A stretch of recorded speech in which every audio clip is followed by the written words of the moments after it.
जी welcome back नाजरीन। Break पे जाने से पहले जी यहाँ पे गुफ्तगू हो रही थी, हमने दो दो जो पॉइंट्स थे हमने उनको जो डिस्कस किया था। पहला तो था कि 5 अगस्त से जो मुल्क गिर जो धरने हड़ताल या जुलूस शुरू हो रहे हैं, और उसके बाद जो था वो सेनेट इलेक्शन में। अब सेनेट इलेक्शन में अगर हम बात करते हैं तो मलक साहब हमारे साथ ही मौजूद हैं तहरीक इंसाफ से। तो मलक साहब, क्या मुराद सईद साहब जो कि इस वक्त बहुत ज़्यादा सुर्खियों का में उनका नाम आ रहा है और वो बड़े हाईलाइट हो रहे हैं, तो वो तो एक मुद्दत से मफरूर हैं या छुपे हुए हैं इस कानून मुल्क के कानून से बचने के लिए, तो सर क्या वो हलफ उठाने के लिए आएंगे सर? मैं एक बात चाहूंगा जी जी टू सेट द रेकॉर्ड कि जिस तरह बाजवा साहब ने बात की जी जी कि वो इमरान खान साहब का या प्रेसिडेंट की बात जिक्र किया, मैं ये जानना चाहता हूँ कि इमरान खान साहब की तो ईमानदारी और उनकी जो ट्रांसपेरेंसी है वो तो सारी पाकिस्तान अवाम के सामने। जी जी बिल्कुल तो बिल्कुल बिल्कुल सर। जगह की जो बात है वो वहाँ के केपी के वज़ीर-ए-आला हैं और ऑनरेबल हैं, और प्लस ये कि इमरान खान साहब के साथ उनका जो राब्ता है वो आपको मालूम है कि अडेला जेल में उनसे तो मुलाकात ही नहीं हो पाती, और वो जेल हुकाम है वो अपनी मर्जी से जिसको मर्जी चाहे वो मुलाकात करने देते हैं, और जो जब जरूरत होती है उसको तो मुलाकात नहीं करने देते। ये तो बात रहेगी कि बाजवा साहब की कि वो उनको जो उनके गलत फहमी है तो मैं दूर करना चाहता हूँ कि इमरान खान साहब की जो भी क्रेडिबिलिटी है उस पर किसी को कुछ शक नहीं जी है। ठीक है, बाजवा साहब उनकी क्रेडिबिलिटी पे आप किसी किस्म की बात नहीं कर सकते, चाहे वो 190 मिलियन पाउंड का केस हो या वो घड़ी वाला केस हो। आपने सर कोई बात नहीं करनी है, आपने उनकी क्रेडिबिलिटी पे कोई बात नहीं करनी। जी मलक साहब आगे सर।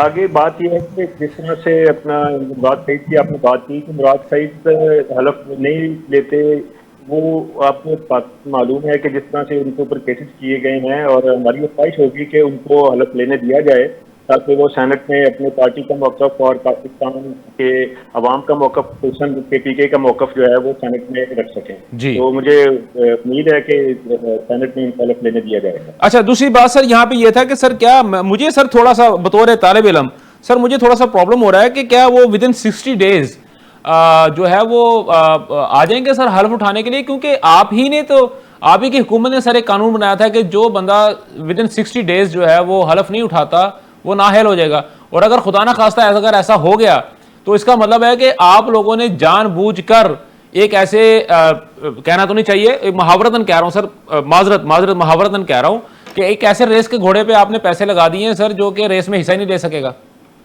नहीं, ये तो आपकी राय हो सकती है। हाँ राय सर, मेरी राय है सर, मेरी राय है। हाँ, लेकिन अभी ये वक्त आने दें और हम कोशिश करेंगे कि वैसे भी पाकिस्तान का आइन भी कहता है कि तमाम जो मेंबर इलेक्टेड हैं उनको आज़ादाना तौर पर आके हलफ लेके देना चाहिए और उनकी बात को सुनना चाहिए, और इस वक्त जो कानून मुल्क में राइट है उसके मुताबिक जो PTI पे जो जुल्म किया जा रहा है उसको अगर देखा जाए तो जाहिर है केसेस पे बनाने में कौन सी देर लगती है।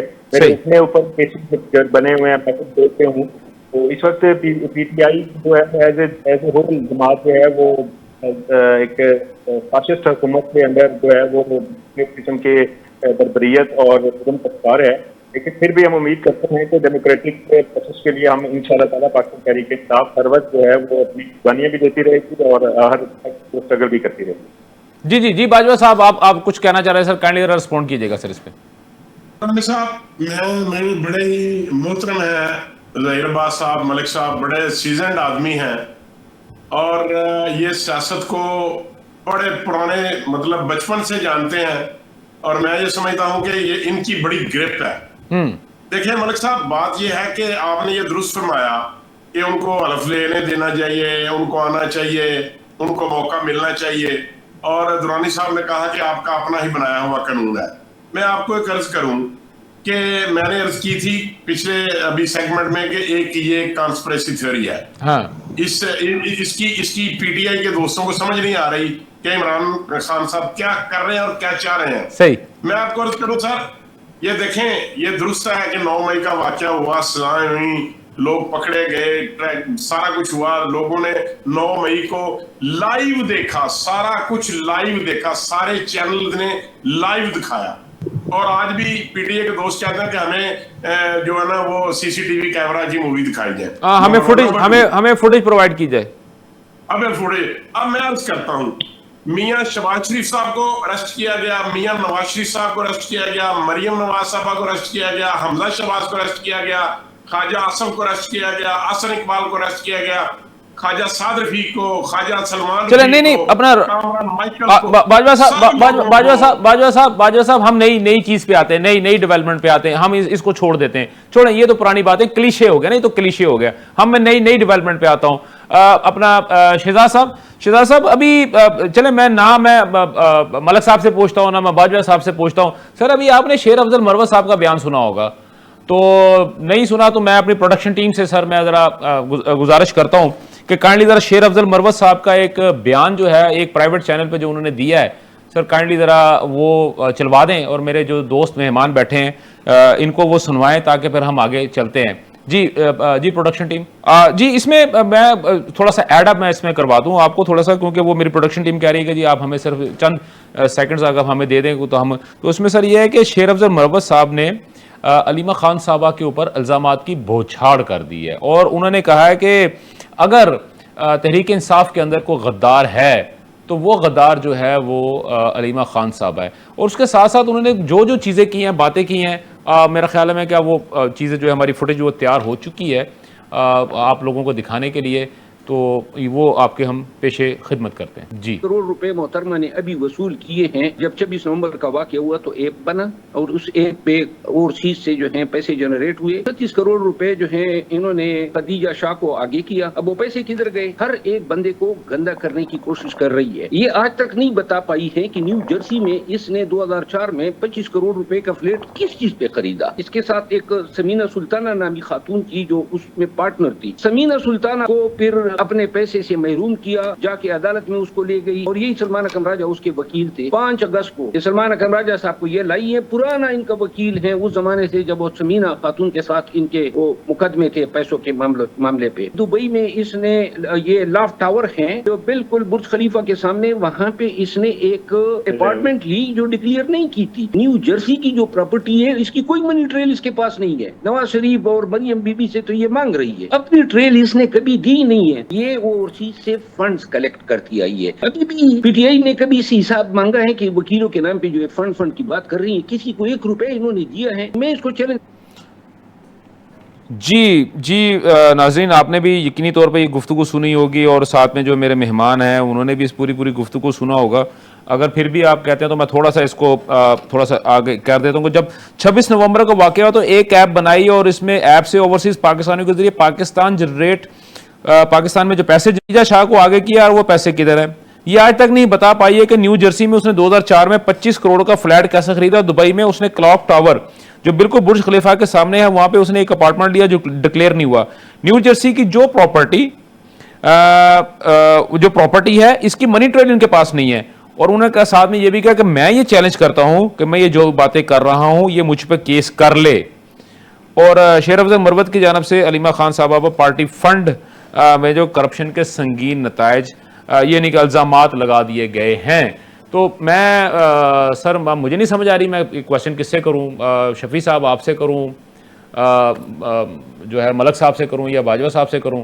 तो मेरे ख्याल में शफी साहब आप ही बता दें सर, क्या उसके बाद फिर मैं आगे जाता हूं। सर कोई हकीकत आपको नजर आ रही है इन इल्ज़ामात के ऊपर? सर देखिए साहब मेरा ख्याल है कि ये बात आप पीटीआई वालों से पूछें कि खुद चूचू का मुरब्बा बने हुए हैं, हम क्या कह सकते हैं। अब अलीमा खान साहबा तो कहते हैं उन्होंने सिलाई मशीनों से पैसे कमाए हैं। आप अलीमा खान से पूछें, आप अलीमीन गंडापुर से पूछें, आप जो फराह गोगी है उनसे पूछें, किस से पूछेंगे कि कहाँ से पैसे? आपका पॉइंट आ गया शफी साहब, आपका पॉइंट आ गया।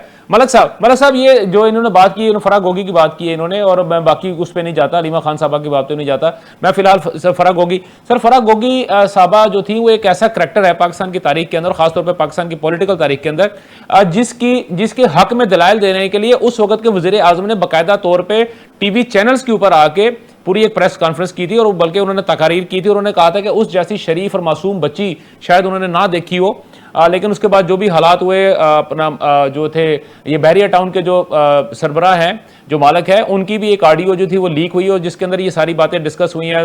वो अब सर मुझे तो वो हीरो की अंगूठी का कैरेट का भी नहीं पता जो बात हुई, लेकिन सर उसके साथ ये इसी चीज के साथ एक चीज और ऐड कर लीजिएगा सर, आप ही के पार्टी के फवाद चौधरी साहब का सर आज का बयान है, वो ये कहते हैं कि अलीमा खान ने अभी तक सिर्फ बातें ही की हैं, वो समझ रही हैं शायद आसमान से कोई फरिश्ते उतरेंगे। नुसरत भुट्टो को जब डंडे पड़े वो अकेली थी, कलसूम नवाज की जब गाड़ी उठाई गई तो वो तब भी अकेली, सारी पार्टी छोड़ के चले गई, वो तब भी अकेली थी, और मरीम नवाज ने भी तनहा मुहिम शुरू की थी। फवाद चौधरी साहब का ये बयान है। तो सर आप ये किस तरह देखते हैं कि अलीमा खान साहबा जो कि हमशीर हैं अपना आपके पैटर्न चीफ की, और उनके बारे में आप ही की पार्टी के अंदर से सर इस किस्म की गुफ्तगू हो रही है सर, और इतने भयानक और घटिया किस्म का इल्जाम लग रहे हैं सर उनके ऊपर? जी देखें, जब एक बात तो मैं क्लियर कर दूं तो इमरान खान साहब जो हैं वो मुनहसिर कौम पाकिस्तान के एक ऐसे लीडर हैं जिनको पूरी कौम जो है उन्होंने वोट दिए और फॉर्म 45 के मुताबिक वो पाकिस्तान के वज़ीर-ए-आज़म हैं, और उनकी जो भी उनकी कमांड है, जो भी उनकी लीडरशिप है, वो उसको जिसको वो कहेंगे वही बात जो है वो बिल्कुल क्लैरिटी के साथ आनी चाहिए। बट ये कि अडेला जेल में आपको पता है कि कॉन्कॉक्टेड किस्म की चीज़ें जो हैं वो बनाई जाती हैं और उनके नाम पे मंसूब की जाती हैं और मनचाहे लोगों को अंदर भेजा जाता है, और उसके बाद सर ये जो बात अभी कर रही है, ये मैंने इससे पहले कोई कम से कम 2 सवाल पहले था जिसके ये वो चीज जो अभी स्पेसिफिक मेरा क्वेश्चन है सर, फवाद चौधरी साहब का और शेर अफजल मरवत साहब की जानिब से जो बयानात आए हैं, और शेर अफजल साहब ने जो इस किस्म के उनके ऊपर अलीमा खान साहबा के ऊपर करप्शन के और गद्दारी के जो इल्जामात लगाए हैं, मैं उनकी बात कर रहा हूं सर। नहीं देखें, बात यह कि पहली बात यह कि अलीमा खान साहब जिंदा जावेद मौजूद हैं, वो उनको खुद से सवाल किया जा सकता है, और ऐसी मेरे ख्याल में तो ये पार्टी को तोड़ने की भी मजबूत कोशिश की जा रही है। और जब भी इमरान खान साहब ने किसी के ऊपर ट्रस्ट किया है तो अवाम ने उसको सराहा है।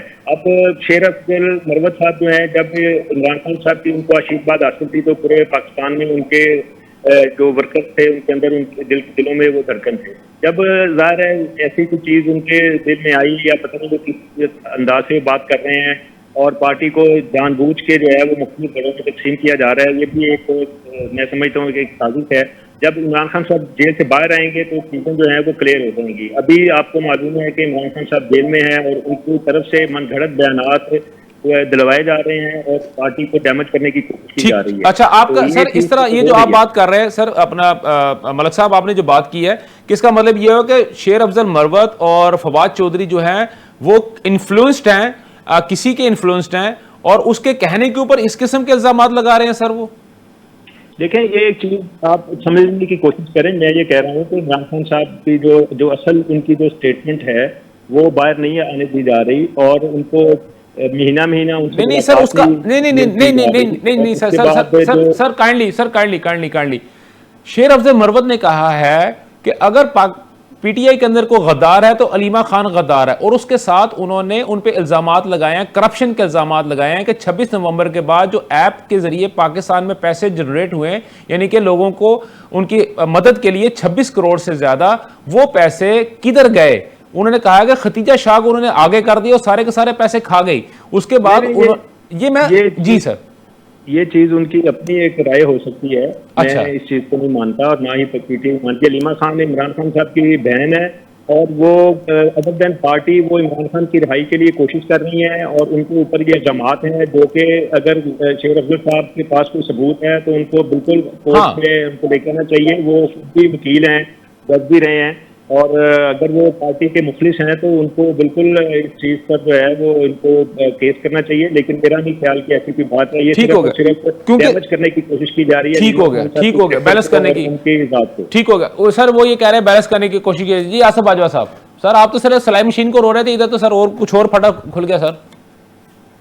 देखिए सर, मैं ये अर्ज कर दूं कि मैं बड़े अदब से आपसे गुजारिश करूंगा कि अगर आप किसी का भी कच्चा चट्टा खोल रहे हैं, पीटीआई के बानी साहब की देख लें, फराग गोगी को देख लें, उनके जो वो इनकी पीरनी साहबा थी उनको देख लें। नहीं सर बाजवा साहब नहीं सर, ये वाला लफ्ज इस्तेमाल करना। उनका नाम बुशरा बीबी है, बराए मेहरबानी सर देखिए चले, हम सर कोई बात आप भी नहीं, सर तो मैं भी सर हम एक खानदानी लोग हैं। मैं बुशरा बीबी का लेता हाँ, बुशरा बीबी, मैं- सर, मैं बुशरा बीबी। मैं मोहतरमा बुशरा बीबी का बिल्कुल लेता बिल्कुल हूं। सर, बिल्कुल सर, उनको मेहरबानी देख लें, मेहरबानी सर। उनको देख लें सर, मेरी बात सुन लें सर, उनको देख लें, या इससे पहले आप जब टिकटों की तकसीम हुई बानी पीटीआई के, जब 2018 के इलेक्शन हुए, उस वक्त जो तकसीम हुई टिकटों की, कौन कौन सा स्कैंडल नहीं आया, किस किस के खिलाफ टिकटों की तकसीम में पैसों की इन्वॉल्वमेंट साबित नहीं हुई, सबकी साबित हुई। तो मैं ये समझता हूं ये बानी पीटीआई के लिए कोई अहमियत नहीं रखता अच्छा। कोई चीज के उनकी नजर में कोई 2, 4, 10, 20 करोड़ रुपए खा ले तो वो कहते हैं ये करप्शन नहीं है, क्योंकि उन्होंने तो अरबों खरबों पे जो फाउंडर मेंबर थे इन्होंने कहा कि ये फॉरेन फंडेड कंपनी है, फॉरेन फंडिंग पैसे आते हैं, इन्होंने मुझे उनका नाम मेरे जहन से निकल गया है, वो क्या नाम है उनका, फाउंडर थे मेंबर, वो जो जिन्होंने सबसे पहला कहा कि ये फॉरेन फंडेड पार्टी है, सर वो जिन्होंने केस किया था इनके खिलाफ। सर मैं भी उनका नाम नहीं लेना चाहूंगा, वो जो है मलक साहब खुद ही बता देंगे सर, कोई ऐसा इशू नहीं है वो, क्योंकि सर ये तो मानते नहीं है ना कि वो इनकी पार्टी के है सर। बंदा बता दे, मुझे कोई ऐसा बंदा बता दे बानी पीटीआई के दोस्तों में से जिसको उन्होंने इख्तियार दिया हो, चाहे टिकटों की तकसीम का या फंड रेजिंग का या किसी दूसरे इश्यूज का, और उसने करोड़ों अरबों की करप्शन ना की हो, कोई एक बंदा भी चल ठीक हो गया सर, आपका पॉइंट आ गया जी। जहीर साहब आप कुछ कहना चाह रहे थे? आई थिंक उनका कोई थोड़ा सा सिग्नल्स का इशू है, उनकी कॉल कट होगी। अच्छा जी, हमारे साथ जो है अपना पाकिस्तान पीपल्स पार्टी के रिप्रेजेंटेटिव जो है वो, मैं उनसे पूछना चाहूंगा शहजाद शफी साहब से। शहजाद शफी साहब, आपने तमाम तर गुफ्तगू सुनी, तो मैं अब आपसे सिर्फ छोटी सी बात पूछना चाहता हूं कि सर 9 मई के जो वाक़यात थे उसके बाद अगर मैं शाह महमूद कुरैशी साहब की बात करता हूँ, उनको अदालत ने बरी कर दिया है। उन्होंने कहा कि क्योंकि उस वक्त ये लाहौर में मौजूद है, उस जगह पे मौजूद नहीं थे, लिहाजा उनको रिहा कर दिया। लेकिन बाकी जो मुल्ज़मान थे उनको 10-10 साल कैद जो थी वो उन्होंने उनकी वो जारी रखी। तो सर आप क्या समझते हैं कि क्या वाकई पाकिस्तान के अंदर रूल ऑफ लॉ जो है अब वो मौजूद है, और जो सज़ाएँ दी गई हैं वो अकॉर्डिंग टू द लॉ दी गई हैं या पॉलिटिकल सजाएं दी गई हैं? सर देखें, दोनों चीज़ें इसके अंदर शामिल हैं। डेफिनेटली 9 मई वाकया एक हकीकत है सर। अब उसके अंदर सियासत कितनी हुई है, सियासत कितनी हो रही है, ये एक वक्त और तारीख ज़रूर बताएगी। लेकिन एक चीज़ बहुत क्लियर है कि जो लाहौर 2011 में अक्टूबर से एक मुकद्दस गाय बनाई गई थी बाकायदा इन्वेस्ट करके, वो मुकद्दस गाय इनके अपने बाड़े में घुस के सब तहस नहस कर रही है, और ये गाय उनके हाथ नहीं आ पा रही, नुकसान कर रही है। मैं गाय का लफ्ज जैसे कह रहा है ना कि बड़ा सोफिस्टिकेटेड अंदाज में कह रहा हूँ, को वो इनके अपने गले पड़ गया। ये उसको संभालने की कोशिश कर रहे हैं। बाकी सियासत के अंदर आपने अभी बात की शाह महमूद कुरैशी की जी, तो माजी में ये चीजें होती रही हैं, जब पॉलिटिकल विक्टिमाइजेशन होती है या सियासी कैदी होते हैं, जब या सियासी पार्टियां मुश्किलात में होती हैं। बतौर सियासी कारकुन मैं एविडेंट हूँ कि यही वो मुस्तफा खारून वो पैदा हो जाते हैं, या यही शाह महमूद कुरैशी पैदा हो जाते हैं जब पार्टियों पे सियासी मुश्किलात पैदा होती हैं। तो सर आपका पॉइंट आ गया, सर आपका पॉइंट आ गया। मेरे पास वक्त की कमी है, और आपका बिल्कुल बहुत अच्छा आपने पॉइंट दिया कि अगर शाह महमूद कुरैशी साहब की अगर बात हो रही है तो इसका मतलब है कि आपने मुस्तफा खार साहब को भी पॉइंट आउट किया। और अगर हम दूसरी तरफ देखते हैं तो फिर जुनैद अकबर साहब का ये नाम ले रहे थे लेकिन अपना नहीं ले पा रहे थे। चलो खैर, एनीवेज अली अमीन गंडापुर साहब की भी बात कर रहे थे, तो वो भी बेसिकली वही बनते हैं, सारी चीज़ें बनती हैं। फिर हमें तो अभी कल ही रात जो है वो मियाँ अजहर साहब की जो डेथ हुई है, अल्लाह उनको गरीक रहमत करे, वो भी एक वक्त में काफ लीग और सबके सामने सारी चीज़ें। नाज़रीन, आपने तमाम तर गुफ्तगू सुनी, यहाँ पे मुझे इजाज़त दीजिए। इंशाल्लाह कल ये सेम चैनल सेम बाब आपसे दोबारा मुलाकात होगी। अल्लाह हाफिज़। पाकिस्तान पाइंदाबाद।